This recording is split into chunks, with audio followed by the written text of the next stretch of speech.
I think we've got a lot of opportunities. For example, the government has a scheme whereby they give tax incentives for apartments and homes that are going to be rented out for life. So that sector's called build to rent. We've already made huge inroads into that, but it's very much a growing sector. So we're joined by Olaf and Nikki from No Letting Go. You guys are an inventory management franchise in the lettings market. And so how have you found the lettings market changing in recent years? Has there been shifts? Yeah, it's changed a lot. And in fact, No Letting Go was founded on the back of the introduction of the tenancy deposit scheme. So prior to 2007, landlords could, at their discretion, keep a deposit if they felt like it. And so the government introduced a scheme by which you have to lodge or insure the tenant's deposit. And so that meant that the emphasis was on the landlord to provide paperwork to prove a claim against the deposit at the end of the tenancy. So it changed everything. So that's when our business was founded. And since then, we've gone from strength to strength, building up a network of over 90 franchisees. What helps our business massively is the constant introduction of more compliance issues, because it means that landlords and letting agents have to do more and more things. And Nikki, what are some of the advantages of becoming a franchisee with No Letting Go?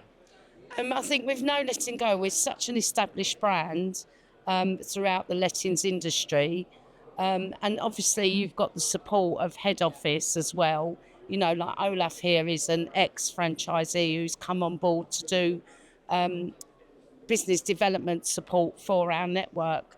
And would your franchisees need sector-specific experience in the rental market, property market? Absolutely not.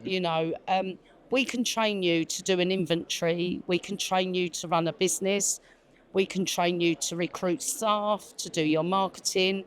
What we can't train you to do is get that fire, that passion in your belly to get up in the morning and want to grow and build your own business, your own kingdom. And Olaf, what challenges and opportunities do you see coming in the future for the lettings market?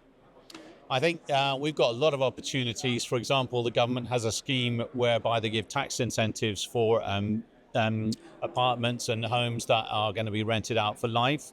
So that sector's called build to rent.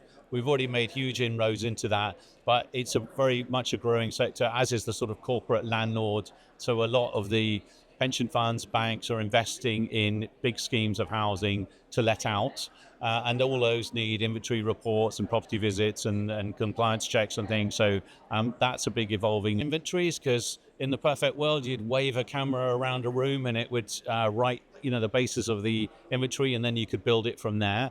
It'll also have an impact on how we target our clients and the way that we market our business. Okay, that's interesting. So some big opportunities for people to jump on in the future there as well. Yeah, that's really fascinating. Thank you guys for sharing your time and your insights with us. Thank you very much.